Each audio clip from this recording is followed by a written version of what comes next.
Di video kali ini aku mau bahas mantan flagship dari Samsung yang rilis tahun 2018, yang artinya umur dari handphone ini udah lebih dari 3 tahun. Nah, kira-kira worth it nggak ya kita beli dan dipakai di tahun 2022?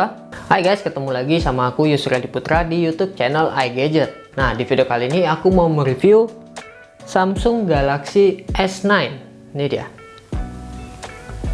Samsung Galaxy S9 ini dirilis pada bulan Maret tahun 2018 dan dibanderol dengan harga 12 jutaan. Sekarang untuk harga second batangannya bisa kalian dapatkan cuman 1,9 jutaan aja loh. Dan untuk unit yang kita review kali ini versinya AU ya, dengan internal 64 GB dan juga RAM 4 GB. Oh ya, kalau kalian mau beli juga, linknya udah ada di kolom deskripsi. Untuk performanya, Samsung Galaxy S9 ini punya dua model. Model pertama menggunakan chipset Snapdragon 845 yang khusus untuk pasar Amerika dan Cina. Model kedua menggunakan chipset buatan Samsung yaitu Exynos 9810 yang ditujukan khusus pasar global termasuk Indonesia. Dan untuk unit yang kita review kali ini pakai chipset Snapdragon 845 dengan fabrikasi 10 nanometer. Untuk GPU-nya, Samsung S9 ini menggunakan GPU Adreno 630 dengan RAM 4 GB dan internal 64 GB. Kalau menurut kalian 64 GB-nya masih kurang, tenang aja. Samsung Galaxy S9 ini juga sudah menyediakan slot kartu microSD. Untuk jaringannya sendiri dia cuma bisa single SIM dan hanya support jaringan 4G aja. Dengan performa yang diberikan, tentu aja untuk multitasking udah pasti lancar. Kalau mau scrolling media sosial juga nggak ada kendala sama sekali. Lalu untuk sistem operasinya, Samsung Galaxy S9 ini menjalankan One UI versi 2.1 dengan berbasis Android 9 yang cuma bisa diupdate lagi ke Android 10 aja. Nah, sekarang gimana nih kira-kira untuk performa gamingnya? Dengan Snapdragon 845, tentu aja Samsung Galaxy S9 ini sanggup jalanin game-game berat seperti PUBG Mobile. Untuk PUBG Mobile di sini aku main dengan settingan grafis XDR Ultra. Dan untuk hasilnya tentu aja Samsung Galaxy S9 ini mampu jalanin PUBG Mobile dengan lancar. Dalam keadaan banyak musuh juga nggak ada penurunan performa. Suhu backdoornya juga nggak panas. Tapi kalau bermain di grafis yang lebih rendah, pastinya lebih lancar dan hemat baterai. Gironya juga bekerja dengan baik. Lalu pada Genshin Impact, Samsung Galaxy S9 ini bisa jalanin Genshin Impact dengan sangat baik. Dengan settingan defaultnya medium, ya intinya sih kalau buat main game, Samsung Galaxy S9 ini masih sangat bisa diandalkan sekali. Untuk desainnya, yang namanya handphone flagship, tentu aja Samsung Galaxy S9 ini tergolong mewah dan juga nyaman dipegang menggunakan satu tangan. Hal tersebut dikarenakan bodi pada handphone ini menggunakan panel kaca melengkung di bagian depan dan belakang yang dipisahkan oleh bingkai aluminium. Bagian kaca melengkung ini yang membuat handphone ini terlihat sangat mewah. Selain itu juga bikin nyaman menggenggam handphone ini dengan tangan kita. Tapi karena bahannya kaca, handphone ini masih mudah ninggalin bekas sidik jari. Jadi kesannya mudah kelihatan kotor aja. Desain yang premium ini semakin lengkap karena handphone ini sudah dapat sertifikasi IP68. Yang artinya Samsung Galaxy S9 ini sudah tahan air dan mampu bertahan di air selama 30 menit pada kedalaman 1,5 meter. Dari pengalaman menggunakan handphone ini, menurut aku ada satu tombol yang kurang pas untuk posisi penempatannya, yaitu tombol Bixby-nya yang terlalu ke atas dekat dengan tombol volume. Jadi aku seringkali ketekan tombol Bixby ini padahal cuma mau ngecilin volumenya aja. Selebihnya nggak ada masalah sih, untuk posisi sidik jarinya juga udah pas menurut aku. Lalu untuk layarnya, Samsung Galaxy S9 ini menggunakan teknologi layar Super AMOLED 5,8 inci dan resolusi layar 1440 pixel dikali 2960 pixel, atau bisa dibilang juga ini kualitas 2K. Kualitas yang dihasilkan udah sangat bagus karena mengusung resolusi Quad XD+. Dengan tipe layar ini, jelas layarnya juga memiliki kecerahan yang baik. Layarnya sendiri sudah dilindungi oleh kaca Corning Gorilla Glass 5. Selain itu, handphone ini berukuran 5,8 inci dengan rasio layar 18,5:9. Dengan ukuran segitu udah sangat bisa diandalkan untuk nonton berbagai video, terutama video yang mendukung konten XDR dengan rasio layar yang lebih memanjang. Kalau dalam istilah Samsung, inovasi ini disebut Infinity Display. Intinya layar handphone ini masih termasuk salah satu yang terbaik, bahkan untuk tahun 2021. Lalu untuk kualitas audionya, Samsung nggak mau bikin kualitas audionya kalah dari kualitas visualnya. Sehingga Samsung Galaxy S9 ini menggunakan dual speaker yang didukung dengan Dolby Atmos, sehingga suara yang dihasilkan lebih nyaring dan juga jelas. Dan untuk melengkapi kebutuhan multimedia kita, Samsung Galaxy S9 ini juga punya jack audio 3,5 mm. Di saat handphone flagship zaman sekarang banyak yang menghilangkan jack audionya pada produk mereka. Dan untuk kualitas audionya, kalian bisa simak aja video berikut ini.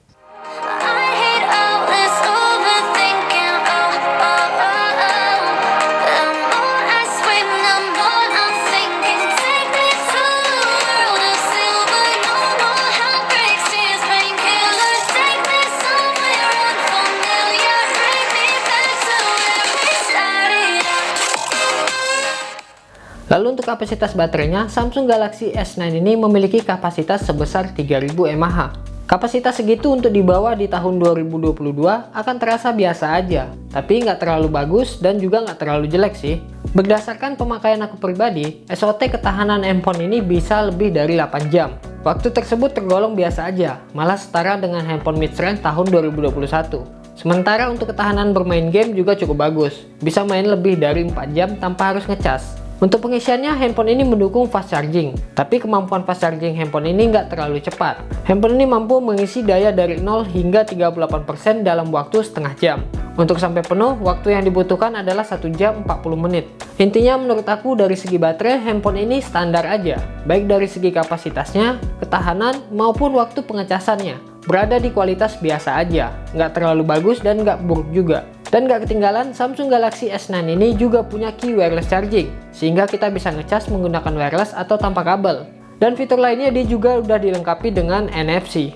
Lalu pada bagian kameranya, Samsung Galaxy S9 ini hadir dengan satu kamera, dengan resolusi 12 megapiksel. Tapi meskipun cuma memiliki satu kamera, kameranya ini lumayan unik ya, karena memiliki dual aperture, alias punya dua bukaan. Yang pertama itu bukaan 1.5 yang ditujukan untuk memotret di tempat yang kurang cahaya. Yang kedua itu bukaan 2.4 untuk memotret di tempat terang. Jadi walaupun handphone ini belum memiliki fitur night mode, masih bisa memungkinkan kalian untuk dapat foto yang bagus pada malam hari atau dalam kondisi kurang cahaya. Lalu untuk kamera selfie-nya, kamera depan Samsung Galaxy S9 ini punya resolusi 8 megapiksel dengan bukaan 1.7. Yang intinya sih ini udah bisa diandalkan untuk foto selfie kita. Untuk hasil-hasilnya menurut aku ini udah cukup bagus. Kualitas hasil fotonya memiliki warna yang tajam dan juga cerah. Detail gambar juga udah bagus dan juga dynamic range-nya juga cukup luas.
Lalu untuk perekaman videonya, kamera belakang bisa merekam hingga resolusi 4K di 60 fps.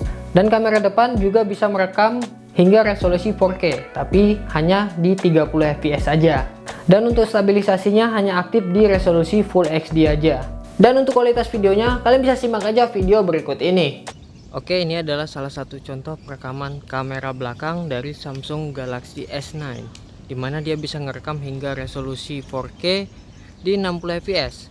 Cuman untuk pengujiannya di sini aku pakai resolusi Full HD 1080 di 60 fps aja, karena mau ngelihat stabilisasinya.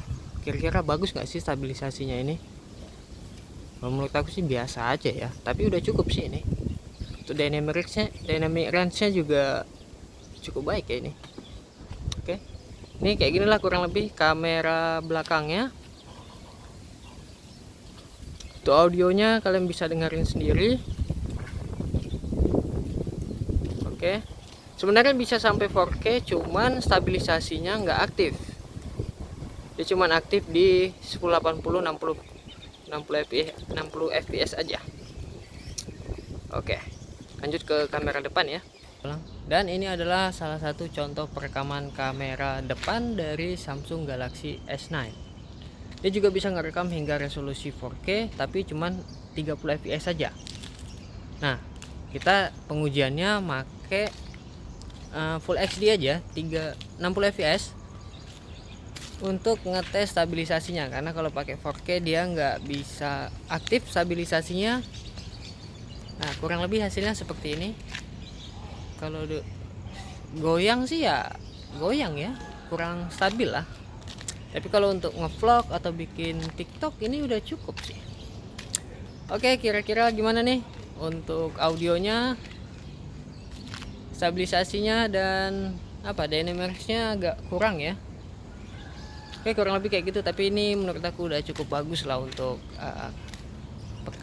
perekamannya ya. Dengan harga 1,9 jutaan, ini salah satu yang terbaik sih. Oke, terima kasih. Secara keseluruhan, Samsung Galaxy S9 ini punya banyak keunggulan menarik yang membuatnya menjadi istimewa. Performa handphonenya masih cukup kencang, kameranya juga cukup bagus, tampilan visualnya juga enak, baterainya juga nggak terlalu mengecewakan, dan banyak fitur istimewa lain yang jadi magnet untuk membeli handphone ini. Minusnya paling cuma satu aja sih, untuk update softwarenya nggak bisa diupdate lagi ke Android 11, dia cuma mentok di Android 10 aja. Tapi menurut aku nggak jadi masalah sih, toh dengan Android 10 aja masih sanggup kok jalanin aplikasi-aplikasi yang ada di tahun 2021 ini. Jadi kalau mempertimbangkan harganya yang udah sangat murah saat ini, aku rasa handphone ini masih worth it untuk kalian miliki di tahun 2021. Bahkan masih worth it untuk dipakai di tahun 2022 sekalipun. Oke, jadi buat kalian yang berminat untuk membeli handphone ini, untuk link pembeliannya udah aku letakkan di link deskripsi. Oke, jadi videonya cukup sampai di sini dulu. Aku Yusri Adi Putra pamit, dan tulis di kolom komentar pendapat kalian tentang Samsung Galaxy S9 ini. Like video ini kalau kalian suka, dan sampai jumpa lagi di video selanjutnya. Terima kasih.